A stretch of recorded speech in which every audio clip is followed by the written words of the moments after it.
Hey everybody, how's it going? I'm been working on some tapered tang blades here, and the question has come up on how I drill the holes in the scales for these. So I thought I'd do a little video here to show my way of doing it. First off, I kind of did a little drawing here on my whiteboard, and I drill the holes in the blade before I do the tapered tang, so they're square, perpendicular with the center line of the blade. The problem with that is once you get them your tang tapered, and then you've got the distal taper in your blade here, the way of getting those holes drilled square in your scales on that. So what I like to do is I always tape my blade to the scales. That way I've got the layout of where to drill them, and how I get by drilling my holes in those with the tapered tang is I put a shim underneath here, and that brings this end, the back end of the scales up, and puts it perpendicular with the center line of the blade. Then how I figure that out, I've measured my blade, and on the ricasso area I'm at 190 thousandths, and at the back end of my tang I'm at 50 thousandths thick. So what I do, the difference of those 190 thousandths minus 50 thousandths is 140 thousandths. Divide that by 2 and you come up with 70 thousandths.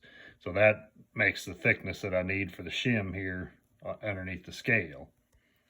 And what I do, I've just found a couple pieces of the G10 liners and added a couple pieces of tape to it, and that gets my 70 thousandths.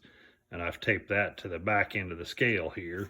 So then when I put it on my drill press to drill it, you can see that the back end of the scale's raised up. Now, one thing I like to do too is I've drilled the one hole here, and as I'll drill these pin holes, I like to stick a pin in each one. This keeps everything from moving. So that gets one side of the scales drilled. And then the way I do all my scales on my blades, I like to drill the first scale, and then I will tape the first one to the second one, lining up the edges and the ends, and then use the first scale I've drilled to be able to drill through to the second one. Now with the tapered tang, the way I have to do that is go to this drawing here with the back of the scales in the front. The back, again, I still need to keep the 70 thousandths shim underneath the back end there. And then what I need to do is add 140 thousandths. Again, the difference between the front and the back of the handle part.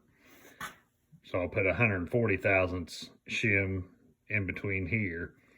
And one little trick I use on all this is I've got these set of numbered drill bits here, and it gives the fractional, or the number, and then the decimal thickness of each one. So this one happened to have 140 thousandths drill bit in here.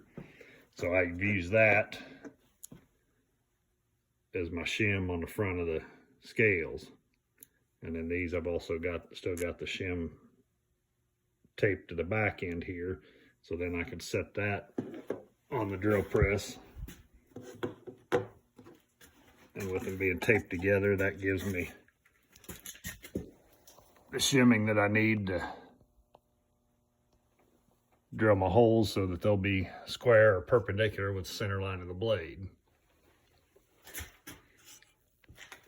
Now, I pretty much use Corby bolts on all of my scales, so that throws another twist in things, in that you've got to line your scales back up to be able to drill your Corby step drill and still be perpendicular to the center line of the blade.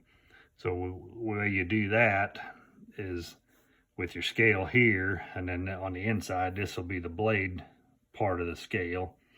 And then you'll put a 70 thousandths shim underneath the front side of the scale. And that will line you back up to where the holes you've already drilled, your pinhole, original pinhole, it will be perpendicular, square. So then you can drill with your step drill into there for your Corbies.